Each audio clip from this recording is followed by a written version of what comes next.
Sup guys, gonna be going over the new Russian event. For some reason we were only given a 3 days notice and the Tash gun is farmable.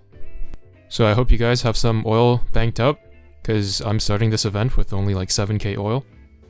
Anyways, let's talk about the ships first, and then I'll talk a little bit about the event after as well, because it's a little bit different this time. The first ship that we have here is Kursk, and I hope I'm pronouncing these names right, but I kind of doubt it. She is one of those rare heavy cruisers that have light armor, and also doesn't have the evasion to make up for it. And her luck is also quite low, so she's definitely going to be on the squishy side. In terms of base stats, even offensively, she's not too impressive, and also doesn't come with preloaded torpedoes. Her first skill is mostly relegated to mobs, because to proc it in a boss fight she would have to be a solo vanguard. However, she might potentially make up for all her weaknesses, because of her seaplane and submarine barrages.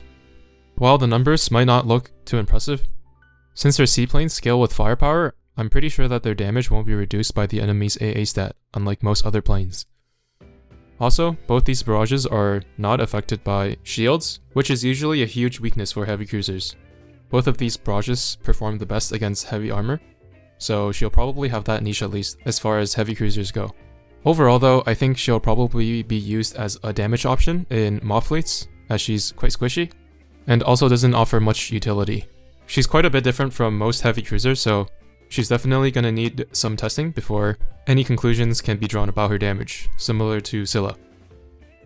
Next up is Voroshilov, who is much bulkier than Kursk. She has strong barrages, but nothing too crazy. However, she does have a very strong ghost gun though, which on paper seems to be almost as strong as her main gun, but since it has an ammo mod of 100% across the board, it's probably even stronger than her main gun against heavy armor. Overall, you can kind of see her as a 2 main gun light cruiser with strong barrages, and is also probably a little bit tankier than Ashiro. She does offer a little bit of utility as well, with the slight slow as well as damage increase, so definitely worth raising if you have the cog chips to spare. Next we have Sevastopol, who doesn't really offer anything except for 1 battleship FP at level 120. And I guess there's also Legal meta. Okay, now let's move on to the equipment. This report will probably be used by destroyers, mostly for the FP stat. This light cruiser gun doesn't have much of a niche, and this new heavy cruiser gun is essentially just the better version of the Baltimore gun that you can get from the Gear Lab. Its DPS is not better than the Drake gun, but it does pierce, so it could be good for mobbing situations. It is quite slow though, which is potentially a downside as well for mobbing. And that's pretty much it for the new stuff. Next we get into the event mechanics. There are 2 different modes that you can choose between. You can either choose to use a single fleet for the entire stage, or use a separate fleet for each battle. If you do choose to use separate fleets for each battle, then you'll get more rewards. But the trade-off is that you won't be able to put 3 fleets worth of ships in your dorm. So that's a little bit of a trade-off that you'll have to decide for yourself based on your own situation.